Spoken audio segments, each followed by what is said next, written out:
स्वागत है आप सभी का हमारे एक और नए शानदार से वीडियो में। तो आज हम पढ़ने वाले हैं फिजिक्स चैप्टर 2 जो है क्लास 10th का हमारा, जिसका नाम है प्रकाश का अपवर्तन। क्या? प्रकाश का अपवर्तन, रिफ्लेक्शन ऑफ लाइट। तो हमारे इस चैनल पे एकदम बेसिक से पढ़ाया जाएगा आपको। तो अगर कोई नए बच्चे हैं तो लाइक और सब्सक्राइब जरूर करिएगा वीडियो को। तो फर्स्ट क्वेश्चन हम देखने वाले हैं, प्रकाश का अपवर्तन। प्रकाश का अपवर्तन भाई क्या होता है? तो यहाँ पे उत्तर दिया हुआ है, जब प्रकाश की किरण एक पारदर्शी माध्यम से दूसरे पारदर्शी माध्यम में प्रवेश करती है तो वह अपने मूल पथ से, रास्ते से यानी विचलित हो जाती है यानी मुड़ जाती है। विचलित हो जाती है यानी मुड़ जाती है। प्रकाश की किरण के इस प्रकार मुड़ने की घटना को प्रकाश का अपवर्तन कहते हैं। क्या कहते हैं? प्रकाश का अपवर्तन कहते हैं। इसका मुख्य कारण है अलग अलग पारदर्शी माध्यमों में प्रकाश की चाल का भिन्न भिन्न होना, यानी प्रकाश की चाल में विभिन्नता आना, उसे प्रकाश का अपवर्तन का मुख्य कारण कहते हैं। जैसे ये कोई कांच का कोई पात्र ले लेते हैं, कांच का टुकड़ा ले लीजिए या फिर बाल्टी में पानी भरा हुआ ले लीजिए, तो जब यहाँ प्रकाश आएगा तो ऐसे तो ये सीधा आना चाहिए, लेकिन हम इसे थोड़ा मोड़ दिए। क्या कर दिए? थोड़ा मोड़ दिए। क्या किए? थोड़ा मोड़ दिए। तो जैसे इसे हम बता दे रहे हैं, जैसे यहाँ ये हमारा क्या हो गया?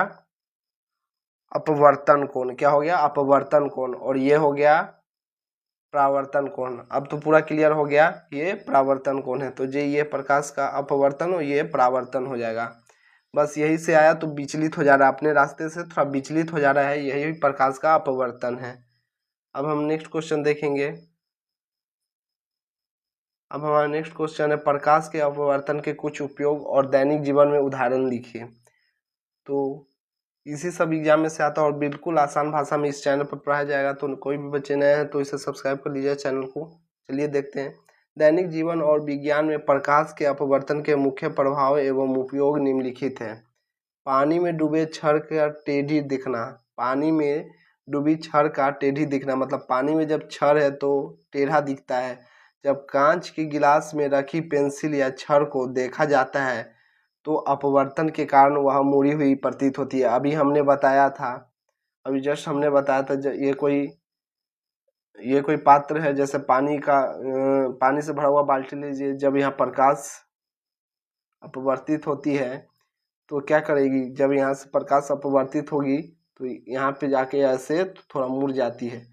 बस इसी को कहते हैं सिक्के का ऊपर उठा हुआ दिखना। पानी से भरे बर्तन की तली में रखा सिक्का पानी वास्तविक गहराई से थोड़ा ऊपर उठा हुआ दिखाई देता है। तीसरा नंबर है हमारा, तीसरा पॉइंट है, तारों का टिमटिमाना वायुमंडल में हवा की अलग अलग परतों के घनत्व में बदलाव के कारण रात में तारे टिमटिमाते हुए दिखाई देते हैं। समझ गए? लेंसों का उपयोग। चश्मे, सूक्ष्मदर्शी दूरबीन और कैमरा में अपवर्तन के सिद्धांत पर कार्य करने वाले उत्तल और अवतल लेंस को उपयोग किया जाता है। तो यही हमारा ये 4 पॉइंट थे जिसे हमने देखा। फिर हमारा नेक्स्ट क्वेश्चन है, बिल्कुल इजी चैप्टर है, इसमें कोई भारी नहीं है, बिल्कुल बेसिक से समझाया जाएगा और इससे ज़्यादा कुछ पढ़ना भी नहीं है, जितना समझा रहे उतना ही समझना है और यही एग्जाम में आएगा। तो इसे हम आराम से देखते हैं। प्रकाश की चाल क्या है? विभिन्न माध्यमों में इसकी चाल लिखें। तो इसका उत्तर क्या हो जाएगा? किसी माध्यम में प्रकाश द्वारा 1 सेकेंड में, क्या है, 1 सेकेंड में तय की गई दूरी को, 1 सेकेंड में तय की गई दूरी को उस माध्यम में प्रकाश की चाल कहते हैं। प्रकाश की चाल अलग अलग माध्यमों में भिन्न होती है। क्या होती है? प्रकाश की चाल अलग अलग माध्यमों में भिन्न होती है। जैसे ये माध्यम हमारा दिया हुआ है और ये प्रकाश का चाल है और ये क्या है? प्रकाश की चाल। प्रकाश की चाल मीटर पर सेकेंड में और प्रकाश की चाल किलोमीटर पर सेकेंड में ये है। तो देख सकते हैं निर्वात में, निर्वात यानी हवा होता है, वैक्यूम। तो निर्वात में प्रकाश की चाल कितना होती है? मीटर पर सेकेंड में हो जाएगी 3 × 10⁸ मीटर पर सेकेंड। और फिर किलोमीटर पर सेकेंड में देखेंगे तो इसी को 3 लाख किलोमीटर पर सेकेंड हो जाएंगे। पानी में निर्वात की चाल, पानी में प्रकाश की चाल क्या होती है? पानी में प्रकाश की चाल 2.25 इंटू 10⁸ मीटर पर सेकेंड होती है। फिर इसका किलोमीटर में इतना हो जाएगा, किलोमीटर में बदलेंगे तो फिर कांच में प्रकाश की चाल हो जाती है 2 × 10⁸ मीटर पर सेकेंड। फिर इसे हम किलोमीटर में बदलेंगे तो इतना हो जाएगा। फिर नेक्स्ट क्वेश्चन हम अपना देखते हैं। और आप लोगों को हमारा स्पीड थोड़ा ज़्यादा लग रहा होगा कम, तो कमेंट में ज़रूर बताइएगा, उसे सही किया जाएगा। अपवर्तन सतह किसे कहते हैं? अपवर्तन सतह किसे कहते हैं, ये हमारा 4th क्वेश्चन है। तो दिया हुआ है दो अलग अलग पारदर्शी माध्यमों में, दो अलग अलग पारदर्शी माध्यमों को एक दूसरे से अलग करने वाली वह सतह, मान लीजिए दो अलग अलग पारदर्शी माध्यम को एक दूसरे से अलग करने वाली वह सतह जिसे पृष्ठ कहते हैं, जिस पर प्रकाश की किरण आकर टकराती है। क्या करती है? प्रकाश की किरण आकर टकराती है और दूसरे माध्यम में प्रवेश कर जाती है। क्या करती है? दूसरे माध्यम में प्रवेश कर जाती है। उसे अपवर्तक सतह कहते हैं। क्या कहते हैं? अपवर्तक सतह, रिफ्रैक्शन सरफेस, रिफ्रैक्टिंग सरफेस। तो यहाँ ये थ्योरिकल, अभी ये सारा थ्योरिकल है, इसे रटने वाला चीज़ है, इसमें ज़्यादा कुछ समझना नहीं है। फिर नेक्स्ट क्वेश्चन है हमारा प्रश्न नंबर 5, आपतित किरण और आपतन बिंदु किसे कहते हैं? आपतित किरण और आपतन बिंदु किसे कहते हैं? आपतित किरण किसे कहते हैं देखते हैं। पहले माध्यम से चलकर अपवर्तक सतह पर गिरने वाली या टकराने वाली प्रकाश की किरण को आपतित किरण कहते हैं। क्या कहते हैं? क्या कहते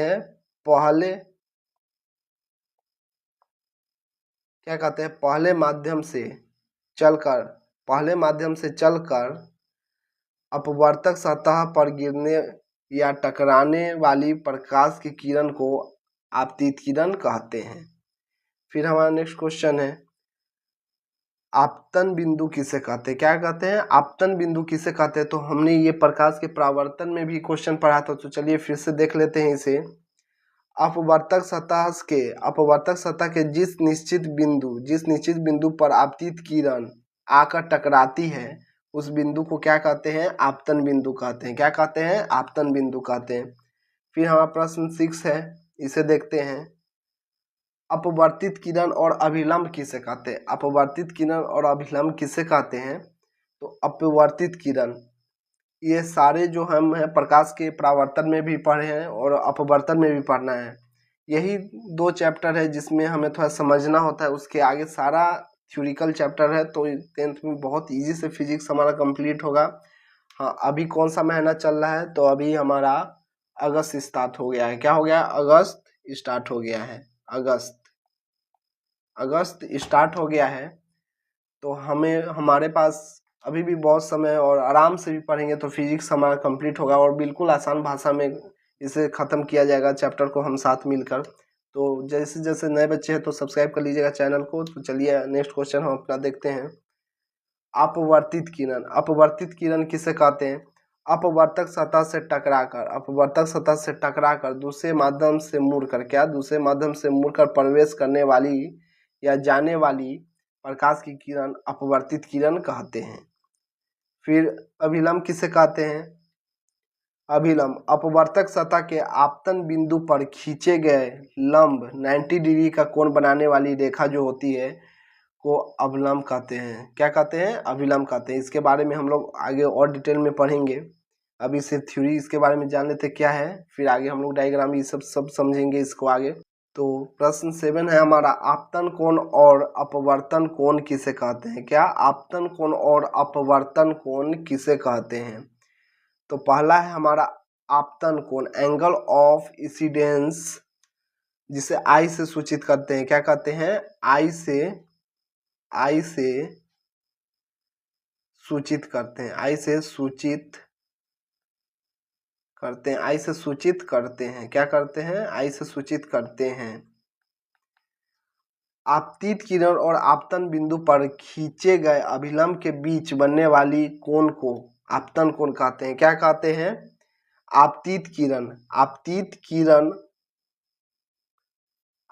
किरण आपतन बिंदु पर खींचे गए अभिलंब के बीच बने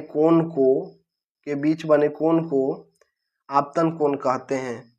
इसे आई से दर्शाया जाता है। क्या? इसे आई से दर्शाया जाता है, या फिर आप लोग लिख सकते हैं इसे आई से सूचित किया जाता है। फिर नेक्स्ट क्वेश्चन है हमारा अपवर्तन कोण, एंगल ऑफ रिफ्रैक्शन, जिसे आई से सूचित कर आर से सूचित करते हैं। क्या कहते हैं? आर से सूचित करते हैं। इसे आर से सूचित करते हैं। क्या करते हैं? आर से सूचित करते हैं। आर से सूचित करते हैं। तो क्या कह रहा है क्वेश्चन? उत्तर हमारा कह रहा है आंसर, तो उत्तर हमारा इसका है अपवर्तित किरण और आपतन बिंदु पर खींचे गए। क्या कह रहा है? आपतित किरण और आपतन बिंदु पर खींचे गए अभिलंब के बीच बनने वाली कोण को अपवर्तन कोण कहते हैं। क्या कहते हैं? अपवर्तित किरण और आपतन बिंदु पर खींचे गए अभिलंब के बीच बनने वाली कोण को अपवर्तन कोण कहते हैं। इसे क्या है? इसे प्राय आर से द्वारा दर्शाया जाता है। क्या कहते हैं? इसे आर द्वारा दर्शाया जाता है, या इसे आर से सूचित करते हैं। ये हम लोग देख सकते हैं। तो ये थ्योरेटिकल चैप्टर था। इसे हमने 7 प्रश्न देखा, जिसे हमें अच्छे से याद करना है आप लोगों को, और इसके बारे में और डायग्राम के माध्यम से भी हम लोग आगे समझेंगे, लेंस क्या जब पढ़ेंगे। तो आई होप आप लोगों को ये वीडियो बहुत अच्छा लगा होगा। अगर वीडियो पसंद आया होगा तो कमेंट में बताइए। अगर कोई भी प्रश्न हो इससे रिलेटेड तो आप लोग कमेंट में पूछ सकते हैं, और नए हो तो चैनल को जरूर सब्सक्राइब करिएगा। ऐसे ही अच्छे आप लोगों को कंटेंट ला कर देंगे, अच्छे कंटेंट का मतलब पढ़ाई से रिलेटेड। तो फिर मिलते हैं नेक्स्ट वीडियो में, तब तक बाय बाय।